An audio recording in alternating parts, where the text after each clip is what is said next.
నమస్తే, నేను మీ సీనియర్ న్యాయవాది Sanapalla Nagachandrudu. Assigned land gift deed. Assigned land assigned భూమిని వారసులకు కాకుండా వేరే వ్యక్తికి గిఫ్ట్గా రాయవచ్చా? సాధారణంగా అసైన్డ్ ల్యాండ్ను ఇతర వ్యక్తులకు గిఫ్ట్ సేల్ ట్రాన్స్ఫర్ చేయడము సాధారణంగా బదలాయింపు నిషేధం, నాన్ ట్రాన్స్ఫరబుల్ కండిషన్ నిషేధిస్తుంది. కాబట్టి ఆస్తిని పట్టా పొందిన వ్యక్తి తన ఇష్టానుసారం వేరే వ్యక్తి పేరున గిఫ్ట్ చేయలేదు.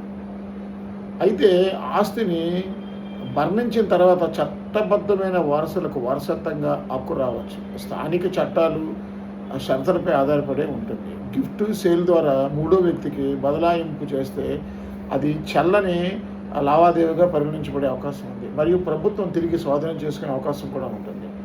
కాబట్టి అసైన్డ్ ల్యాండ్ మీద ఇలాంటి గిఫ్ట్గా రాయొచ్చా అని రాకూడదు.